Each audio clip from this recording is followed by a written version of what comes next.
What's going on, folks? It's Colion Noir, and this is Seeing Live, coming to you live from SHOT Show 2017. And joining me today is going to be Jay from Battle Arms. What's going on, man?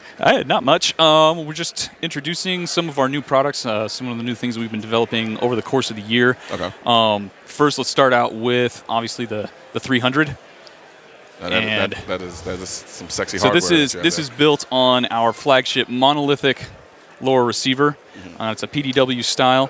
Now okay. So for people out there, because I have a kind of a mixed audience. So it's like you have hardcore gun guys, and then you have people who are kind of relatively new. So Sure. when you say monolithic, kind of explain that to people so they understand what you mean. So on an AR-15, when you're attaching your stock assembly,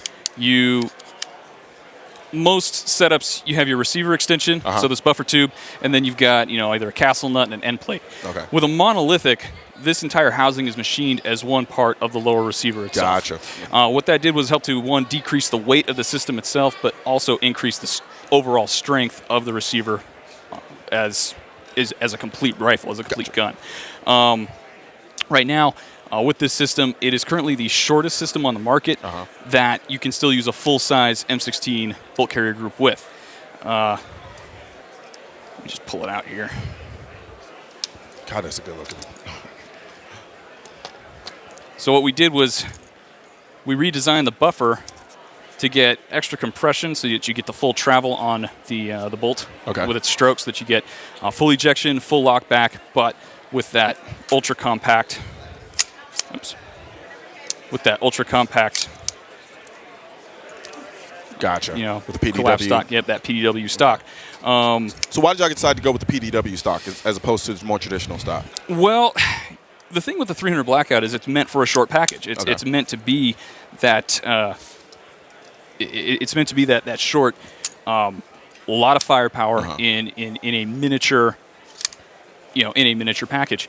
This one, obviously, I got the suppressed setup. You can run it super subsonic. This one's going to be a production gun semi-auto SBR that you obviously file your paperwork, get your tax stamp. But it's going to feature all of our main great components. So you got our enhanced takedown pins, you got our enhanced bolt release. The receiver itself has ambidextrous controls already built into it. So you've got mag release forward, if you're a lefty, and a bolt release if you're a righty. Gotcha. So, it's a little something for everybody, and with that short setup, this is something that really makes it truck gun, home defense, and then even moving into law enforcement. Again, with that 300 Blackout, you get a lot of firepower in a very, very short package. Now, Now, would you recommend running this gun without a suppressor, considering how short it is? Considering how short it is, the nice thing about 300 Blackout is that it is meant for short barrels. So even in supersonic setups, that's good 7.5, 9-inch barrels. It'll still be loud, but it's not something that's immensely obnoxious. Gotcha. One of the things that we noticed, like with 5.56, like 5.56, you put that on a 7.5-inch barrel, it's just loud. I can only imagine. Like I was running a shorty in my place as my home defense rifle for a period of time, and I was dreading the thought of actually having never fired in the house. Yeah, I mean they're fun. And part of the other problem with 5.56 in a short barrel setup is that there aren't very many suppressor manufacturers out there that make a suppressor rated for 7.5-inch barrels. Gotcha. Otherwise, you just kind of you'll blow your can apart. Otherwise, it's too much pressure. Absolutely. And I wanted to point out also just the amount of detailing that you guys put into your rifles. Like I really love it because a lot of times the AR platform can find itself in the world of redundancy sometimes. Yes. So it's really good to be able to kind of look at a rifle and then see something a little bit different than what we're typically used to when we see most ARs on the market these days. And so now, is this actual coating? Is it coming one color, or is this what you get? So you come in black.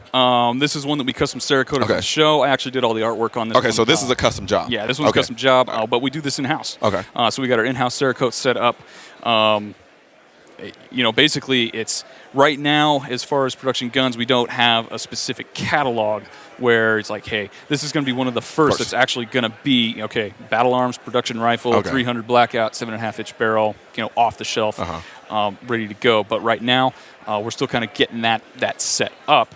So basically, you call us, tell us, what specifically you want. Hey, I want it with, I want it with this Cerakote. Hey, I like it with that, kind of Can you do flames? Can you do tiger striping? Whatever it is. Just put my name in big white letters across the side of the gun. I'll figure it out. I'll do it.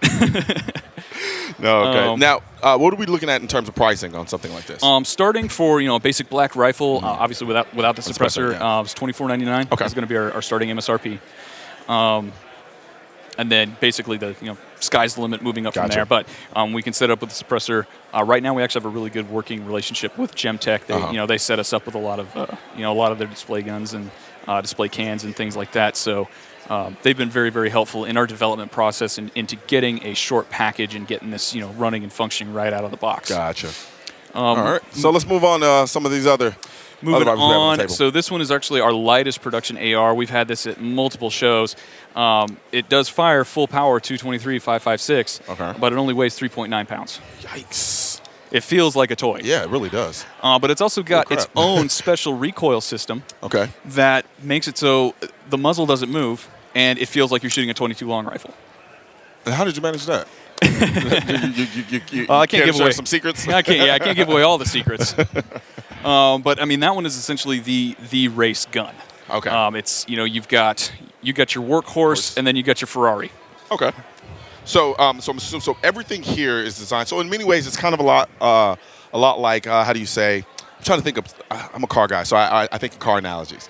Kind of like you have your traditional models and then you have the stripped down models where everything is geared towards the idea of weight saving. Exactly. Right, to make the car go as fast as it can. And so I'm assuming that's what this is here. That is exactly what that is. So I mean, bare boning. Yeah, as many titanium components as possible from the compensator, absolutely minimalist gas block. It basically just covers and seals that area. The takedown pins are titanium. The bolt carrier is titanium. All of the weight is actually contained pretty much in the buffer itself and the barrel, which is a proprietary profile, including this dimpling, which we actually had to license the dimpling from Knight's Armament to do. Gotcha. So, hey, I don't blame you. So now, who's the buyer for this? And it may seem obvious, the person looking for the lightest rifle in the world. But pretty much. It's been kind of limited. Bentwood Gunsmithing, we worked with Matt Babb at Bentwood Gunsmithing. He made the first string of these. This is one of the last of that initial production run.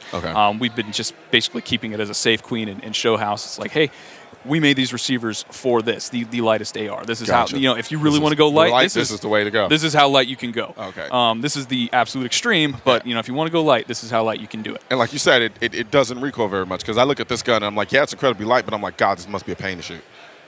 Nope. Yeah, it's really not. Yeah. I was amazed myself.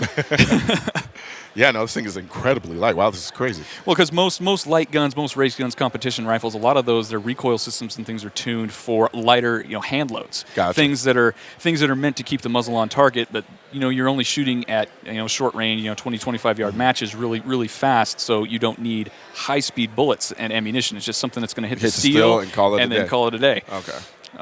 So this is full functionality, full power ammunition. Okay. Yeah, no, this is, I love the look of it, too. It's definitely unique and different in its own way, but it's just how light it is incredible. Okay.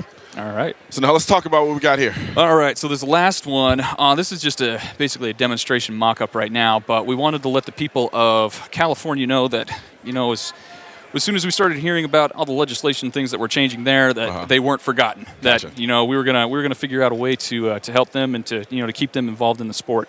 So we developed our own proprietary block for the magazine button. So right now with the receiver closed, you cannot remove the magazine. Okay. So I can push as hard as I can on that. You can't even. It doesn't press. You cannot remove the magazine. I think that's blasphemy, but I guess for obvious reasons, you guys. It's absolutely it's absolutely blasphemy. So right now you got to have the rifle in a state of disassembly in order to remove it. So when you do that, you take out your rear takedown pin, and that releases your magazine button. Okay. So you can remove your magazine and reload. Okay. Well, that was part one. So Jesus Christ. I don't know if you can get a shot, but the system is basically this pin right here. And what that does is that just drops down when the receiver is closed, and that's what blocks the button.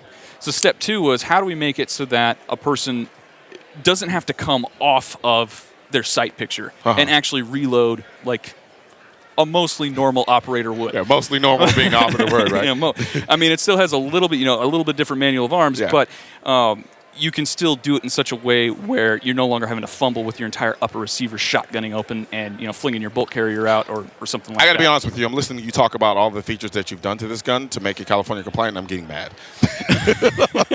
Like, I really am getting mad. It's ridiculous.